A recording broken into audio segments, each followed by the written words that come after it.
Oi, pessoal. Eu sou Érico San Juan e este é o Ilustre Podcast. Meu humor, minhas regras. Essa bem poderia ser a frase que define a nossa convidada.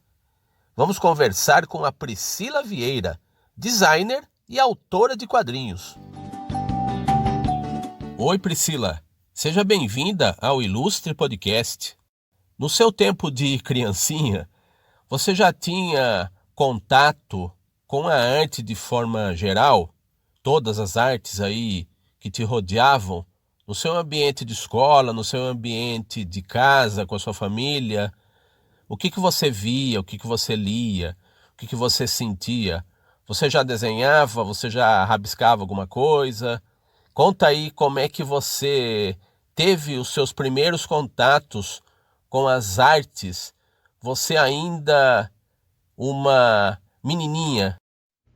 Então eu vou falar da Priscila criancinha. Quando eu era criancinha, eu já desenhava assim. Já era bem maluca por desenho. Minha mãe achava o máximo, né? Porque ela falava: Nossa, essa criança não faz barulho, que quietinha, que maravilha, né? Parece um forno autolimpante. E sim, eu desenhava muito já. Eu ficava com uma mesinha que tinha rodas, uma mesinha de rodas, que ia para lá e para cá, uma mesinha de TV de tubo da década de 80, quando foi a minha infância, né? E daí eu empilhava livros com desenhos, livros que um tio meu, que era professor, mandava pra gente, né? E daí eu empilhava os que eu não tinha copiado, e daí copiava e ia fazendo uma outra pilha dos já copiados do lado. Daí minha mãe passava pano no chão, né? Ela ia passando e eu ia com a rodinha para lá e para cá com aquela mesa de rodinha, né? Então essa foi minha infância. E não tenho artistas na família, nem cartunistas, nem ninguém dado ao assunto. Meu pai era empresário, né? Tinha fábrica de móveis, minha mãe tinha uma loja, comerciante, família zero artística, assim. Mas e também fui criada num sítio, né? Não em estado de sítio, num sítio. Então eu tive uma infância bem feliz, né? Rodeada por animais. É uma sorte eu conseguir falar português, porque era para eu berrar, mugir, alguma coisa do gênero, né? Latir, tinha muitos cachorros. E, e também meu pai era super das coisas astrológicas e místicas e tal, né? Era Rosa Cruz. Então, para formular o trabalho que eu tenho hoje do Astrotuns, disso eu fui cercada desde o começo da minha vida, desde a infância. Daí meu pai que, que me levou para esse caminho, né? De gostar de misticismo e dos mistérios e tudo mais. Então essa foi minha infância: bichos, animais, desenhos, muita leitura e, e mistérios. Priscila, vamos dar um pequeno salto aí na sua linha do tempo e ir até o seu tempo em que você fez faculdade. Você fez o curso de desenho industrial, né? Que hoje é mais chamado de design, né? Mas conta pra gente se você continuou ou se você teve um contato maior com a questão artística. Você foi para a faculdade acreditando que seria esse o curso certo para quem tivesse um interesse em potencial por artes? Você já fazia alguma coisa que se pretendia mais séria? Paradoxalmente, nesse caminho do humor, né? Fazer um trabalho mais sério, no sentido de querer ser uma profissional dessa área, que é uma área muito ampla, né? A gente trabalha com humor gráfico, mas a gente é chamado de mil nomes, né? Inclusive aqueles nomes feios, né? Mas os nomes mais conhecidos, a gente denominam a gente como ilustrador, como cartunista, como quadrinista, como caricaturista, tudo dentro desse imenso balaio aí que pode compor o humor gráfico, né? Então conta aí da sua formação na faculdade e o seu possível direcionamento ou possível interesse já para partir para a área do humor gráfico? Então, com 14 anos, eu já fui ao jornal da cidade onde eu morava, que era São José dos Pinhais, região metropolitana de Curitiba, para trabalhar como chargista. E ali eles me aceitaram. E eu trabalhei junto com o Júnior na época, que era um excelente chargista, né? Menino muito bacana. E ali eu comecei a ver o que era ser um chargista, ele me explicava o que era ser cartunista. Ali ele já me deu de presente umas revistas chiclete com banana. Já começou a me mostrar os cartunistas super legais aí da época, né? Que faziam publicações independentes. E daí, com 14, 15 anos, eu já estava apaixonada pelo humor gráfico e pelo jornalismo. Tanto quanto eu gostava de desenhar, eu gostava de escrever também. Então, quando eu fui fazer faculdade, eu fiquei muito em dúvida entre partir para algo que me remetesse bastante ao desenho ou algo que me remetesse à escrita. Então, eu fiquei em dúvida entre fazer desenho industrial e fazer jornalismo.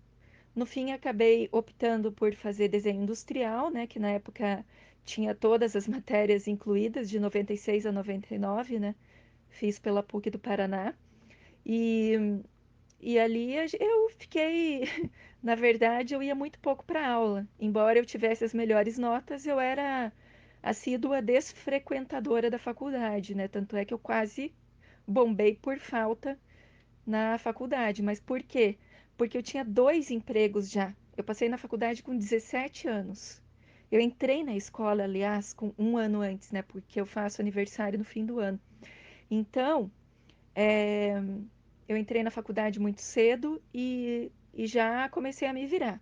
Tinha dois empregos e ficava meio difícil de estudar durante a tarde, que era o único horário possível para se fazer desenho industrial na PUC naquela época, e se manter, né?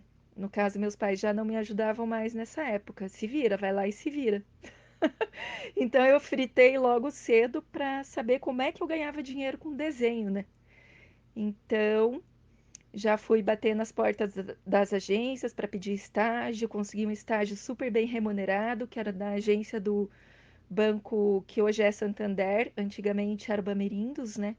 E ali eu já paguei minha faculdade, já conheci um super outro cartunista que foi o meu primeiro chefe, chamado César Marquezine, que é um cartunista super old school, um traço assim meio Steinberg, sabe? E ele foi meu chefe nessa agência, House do Bamerindos, né? E, e ele que me falou: olha, se inscreva aí no concurso universitário de humor de Piracicaba, eu acho que você ganha. Eu falei, mas eu nunca fiz um cartoon assim profissional, me ensina a fazer um cartoon então. Ali eu fiquei um ano tendo aula com ele. Mas o primeiro cartoon que eu mandei, sob a tutela do Cezinha, do César Marquezine, né? Já ganhei primeiro lugar. E assim nos outros 3 anos seguintes, e dessa maneira foi com que eu paguei a faculdade, ganhando os concursos e fazendo estágio, né? E foi esse o meu período de universitária, pré-universitária e pós-universitária.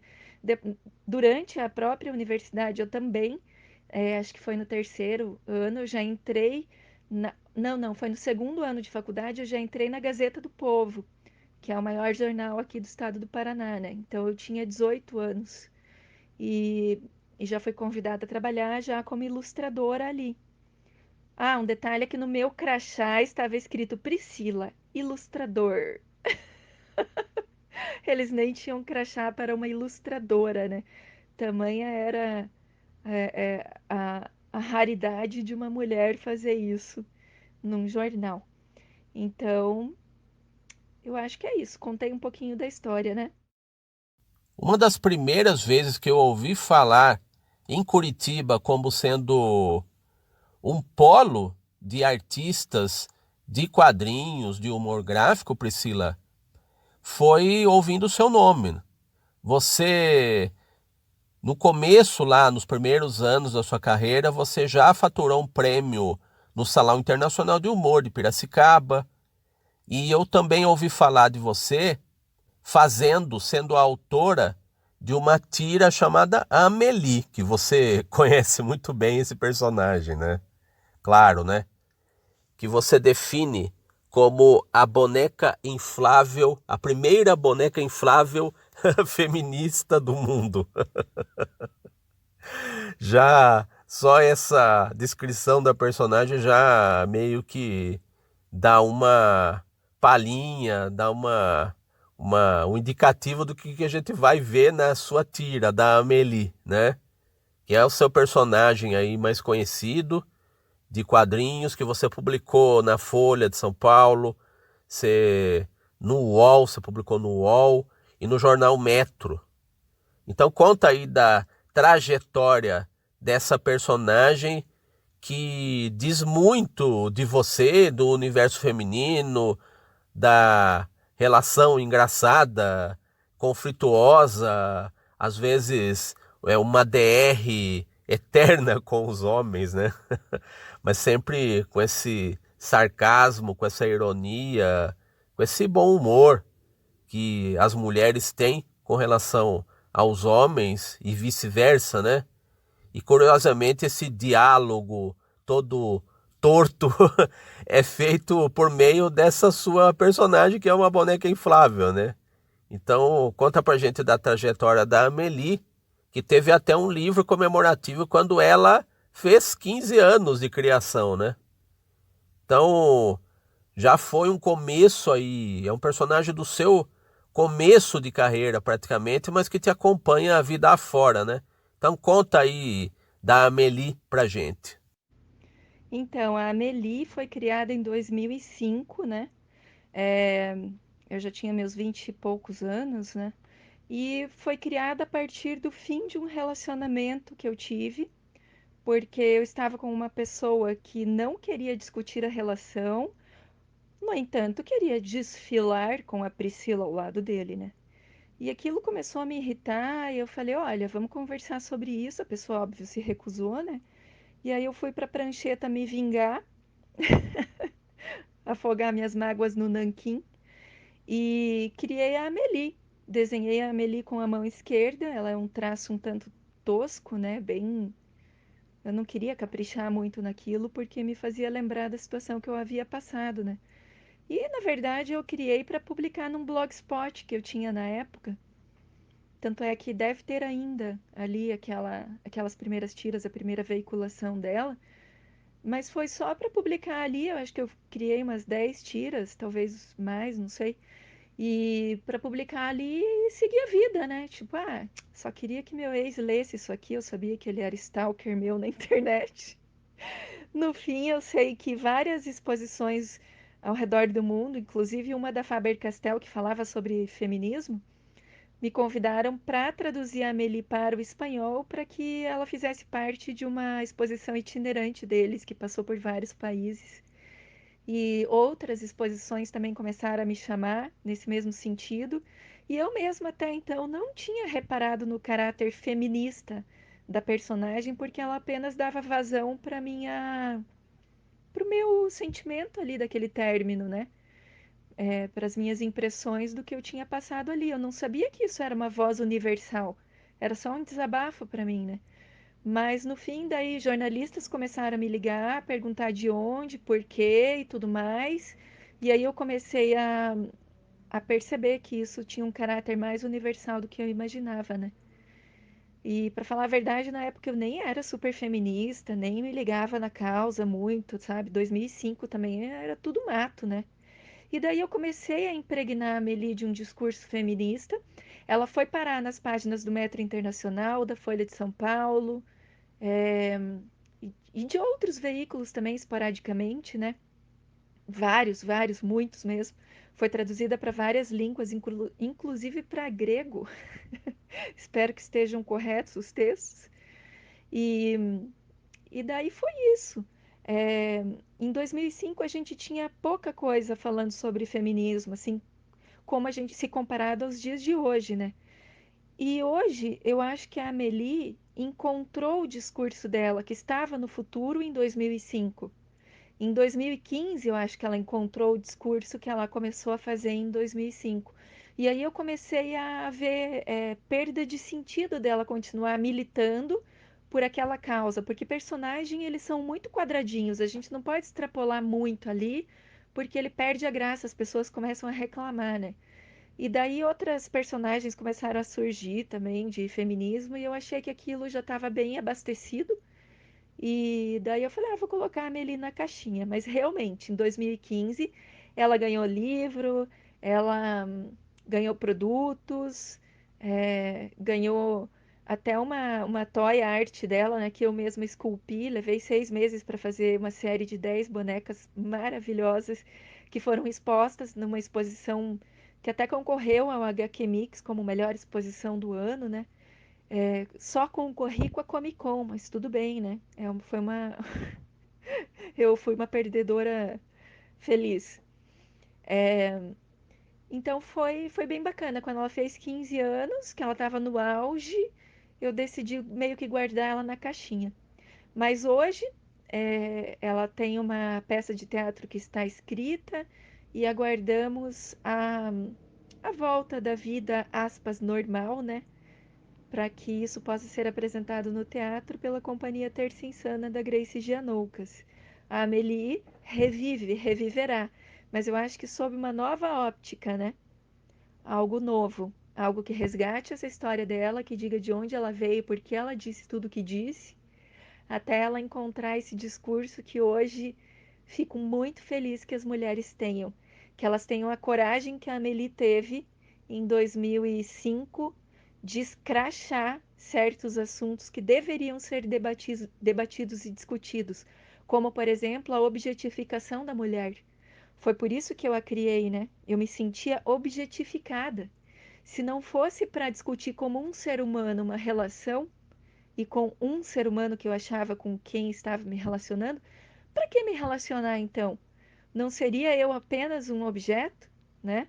Então, ela deu voz a essa objetificação. Na verdade, ela lutava pela desobjetificação da mulher e pelos direitos desiguais, porque, querendo ou não, mulheres e homens não são iguais. A começar pelo fato da mulher precisar, por exemplo, de uma licença maternidade, né?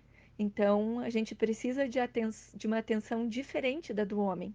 Os direitos têm que ser desiguais, né? Tem que medir pelo que é uma mulher, pelo que significa uma mulher, né? E a Amélie falou muito disso durante seus 15 anos de discurso. E aprontou, né? Essa Amélie aprontou, viajou muito mais do que eu, e eu acho que foi muito mais feliz do que eu. Eu tenho um pouco de inveja até da personagem. Acho que eu vou empurrar ela de uma ponte, igual a Angelim empurrou a Rebordosa. Uma pena que ela vai boiar no Rio Tietê, né? E continuando a percorrer a sua linha do tempo, Priscila, a gente chega ao seu trabalho mais recente, os Astrotuns. No seu Instagram, no Instagram do projeto, você assim o define: quadrinhos e astrologia na mesma página do jornal. Você está se referindo, claro, aos quadrinhos e ao horóscopo que eram publicados, são publicados nos jornais, né, que ainda restam, né? Infelizmente, poucos jornais que ainda restam impressos aí nas bancas e para os assinantes aí desses veículos.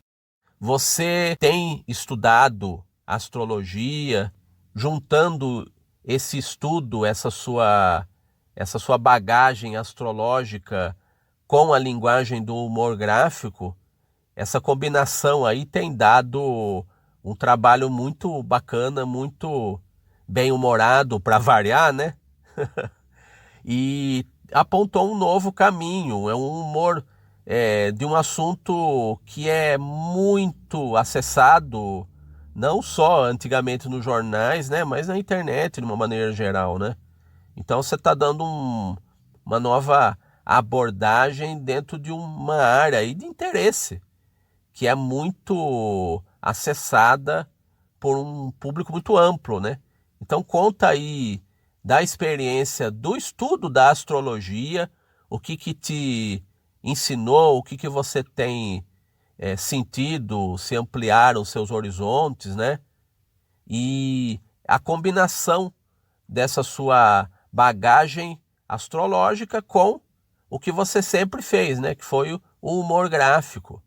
No caso, que deu essa combinação aí que fez, gerou os astrotuns.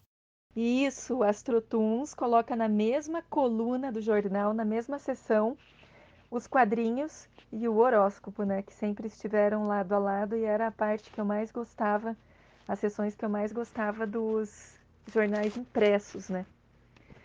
E eu consegui unir essas duas artes, porque a astrologia é uma arte. O Manílio, um dos astrólogos da antiguidade, dizia que o astrólogo era um artista. Então, por aí já me senti atraída pelo assunto, né? Mas eu estudo isso desde criança também, né? Meu pai era Rosa Cruz, era um buscador incansável dos assuntos esotéricos com S, né? E me senti inspirada e realmente sempre muito atraída por tudo isso, né? Por magia, por misticismo, esoterismo, o que é oculto, né? Depois eu vinha me filiar também à teosofia, que é um estudo comparativo de religiões, né? Que também é muito interessante. E de uns anos para cá eu me dei o luxo de fazer um curso de astrologia tradicional numa super escola de astrologia chamada Saturnália, que forma, além de astrólogos, artistas, né? Eu estudo com muitos artistas mesmo, escritores, desenhistas, atores, cantores, e cada um ali é convidado a expressar a astrologia, esta arte, da maneira que melhor lhe convier, né? E estudando, né, concluí o curso, sou astróloga, faço mapas astrais, inclusive hoje. Também ganhei uma coluna numa rádio aqui, na RIC, né, para falar toda semana da previsão da semana, sobre o céu da semana. Mas é algo que vai muito além, né? E um dos meus trabalhos com a astrologia é, apesar de tratá-la com humor, tratá-la também com profundidade. Porque eu acho que hoje em dia tudo virou meme. Ai, touro é comilão. Ai, o capricorniano é mão de vaca, sabe? Essas coisas assim, que superficializam o assunto de tal maneira que as pessoas acabam perdendo o respeito mesmo, sabe? Mas, por outro lado, isso atrai muito a atenção das pessoas. De uma maneira ou de outra, elas gostam de um rótulo sobre si ou para tirar sarro do outro, né? Fato é que a astrologia é um dos assuntos mais procurados da internet. É, o ramo de serviços místicos, né? Eu tava. Ah, inclusive eu fiz um curso de marketing também esses tempos, e o meu trabalho de formatura foi falar sobre o poder da astrologia e como ela poderia ser rentável, né? Descobri um cara chamado David Birnbaum. Ele diz que o ramo de serviços místicos é promissor nos aspectos financeiros, e segundo ele, esse setor tem potencial comercial de 2,1 bilhões de dólares por ano apenas no nicho dele, que é o de vestuário. Imagine. A influência da astrologia também determinou até a cor do ano de 2018 da Pantone, que era Ultraviolet, né? E por aí vai. Estampas de roupas, cores de carros, livros, os mais buscados, assuntos, cursos que pipocam por aí sobre o assunto, né? Então, é um assunto que eu ainda estou no começo da exploração comercial dele. Como é que eu faço para cartoon e astrologia gerar um produto legal, vendável, consumível, né? Por enquanto, eu estou só fazendo o que eu realmente amo, gosto, que é escrever, né? A partir de pesquisas muito profundas. Eu tento ali de fazer um suprassumo nos 2.200 caracteres que o Instagram me permite, para tentar passar o máximo de informação para as pessoas. E o atrativo dessa segunda camada de informação, que é o texto, o atrativo, a isca, é o desenho, é o cartoon. Quanta gente que não sabia de mito algum mas que viu um cartoon interessante sobre o próprio signo, se aprofundou naqueles textos dos astrotuns, entendeu? E essa é realmente minha intenção, que elas conheçam. A astrologia é autoconhecimento. Então, digamos que é a minha segunda bandeira na vida. Segunda e última, porque astrologia não, nunca vou parar de estudar. Estudo desde criança e acho que vai até o final dos meus dias. Na reta final de cada episódio deste ilustre podcast, eu sempre proponho um exercício de futurologia, Priscila, para cada convidado nosso.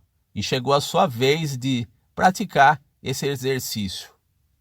Priscila, na sua visão, na sua opinião, no seu entendimento, o que vai ser o futuro do humor gráfico?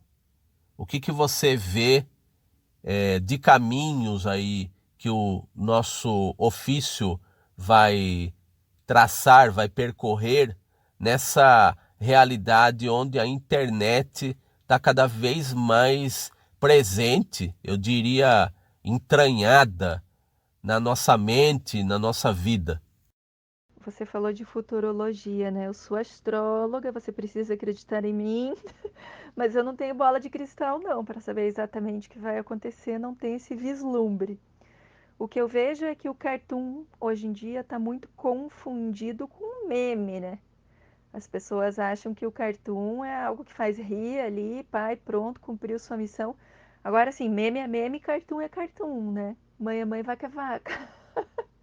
Não dá para ter essa mistureba de assuntos dessa maneira que está hoje, né? Eu acho que é uma tendência de uma revalorização do desenho, né? Tanto é que me chamaram até para tocar um projeto de um jornal que querem fazer impresso.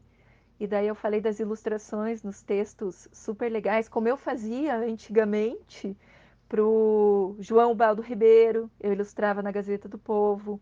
É, sabe, essa coisa de ter uma coluna com um bom ilustrador, coisa que, por exemplo, a revista Piauí, né, executa, essas revistas mais cabeça, assim, né? Então tá tendo uma revalorização disso, né? Vamos separar os memes dos cartoons, né? E, e também vejo uma época de reinvenção o tempo inteiro.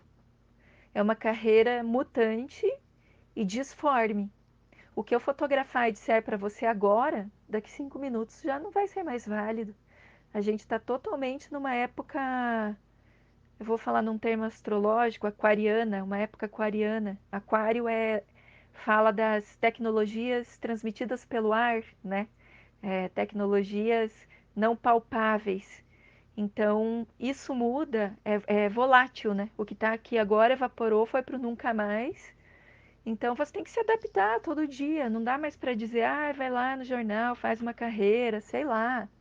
Eu mesma já fiz canal no YouTube, já trabalhei em jornal, já vendi hot dog, gente, em feira de artesanato, sério. Então não dá para dizer assim, ah, vou fazer isso para sempre, vou morrer assim. Não dá. Os tempos não comportam mais esse tipo de pensamento. Também, a partir daí, eu vejo uma possibilidade dos autores serem cada vez mais autores mesmo, de poderem se destacar pelo seu próprio trabalho e não estarem diluídos ali num jornal, né? A gente vê muito quadrinista aí fazendo sucesso pela internet, via internet, né? Como Guilherme Bandeira, por exemplo, com o cérebro e o coração que ele desenha ali, são personagens que eu acho que na época dos desenhos animados, sei lá, Caverna do Dragão, esses caras estão substituindo isso, entendeu? Essa sede por ter um personagem onde a gente se conforte neles, né? Que você tenha certeza que você vai ler aquilo, que vai ser aquilo, que aquilo é gostosinho para você, você vai lá naquele canal, você vai lá naquele autor, né? E valoriza o autor que vende livro, que é convidado a fazer trabalhos a partir daquele que ele está expondo ali, que é ele mesmo, né? E que é isso que eu estou fazendo também. Se for para publicar alguma coisa na internet ali, que seja algo que eu goste muito, porque se não sair do meu coração, não vai tocar o coração de ninguém, né? Então, eu acho que uma das grandes. Eu acho que a mais master tendência é essa, de você expressar o que você sente, de dizer quem você é, realmente ali com o seu trabalho, expor aquilo e se fazer gostar, com periodicidade, com constância, com de publicações, né? Com uma linearidade. Aí você tem que estudar um pouquinho também a coisa do marketing, né? Digital, vai ver como é que trabalha isso, tem que estar acompanhando essas coisas que mudam o tempo inteiro. E bora lá, né? Fazer o quê? É, ontem foi enxada na mão e hoje é tablets. Ai, uma Wacom digital, como eu queria uma daquelas, viu? Mas tá uns 30 mil, gente. Tem que trabalhar pra ganhar um negócio desse, né? Minha cara Priscila Vieira, queria te agradecer imensamente pela gentileza e pela disponibilidade em atender ao Ilustre Podcast. Deixa para o nosso ilustre ouvinte os meios pelos quais pode te localizar nas suas redes sociais, Instagram, YouTube. Deixa aí os seus canais de contato para que cada ouvinte nosso conheça ainda melhor o seu trabalho. Ah, sim, atualmente eu gostaria de divulgar o AstroTunes, né? Então, quem quiser conhecer esse trabalho, quem quiser saber seu signo ascendente, sua lua, quiser ler um mapa astral, quiser ler quadrinhos, leia os textos também, vá até o astrotunes.com.br e ali você vai ter as redes sociais para seguir o trabalho do AstroTunes. O meu pessoal, para quem quiser me seguir, minha vida é um livro aberto, é @prisciladas no Instagram e Priscila Vieira no Facebook. Ah, lembrando que o Pri é com Y, né, minha gente? É um Y de rica. Eu agradeço muito a você o convite. Fiquei bem feliz aqui de relembrar certas histórias, de relembrar a infância. Foi uma sessão de terapia. Eu vivo praticando terapia, né, que é terapia em tirinhas.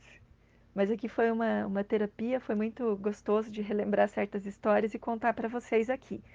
Obrigada pelo convite e um beijão para todos. Muito bem, esta é a Priscila Vieira. Eu sou Érico San Juan e este é o Ilustre Podcast.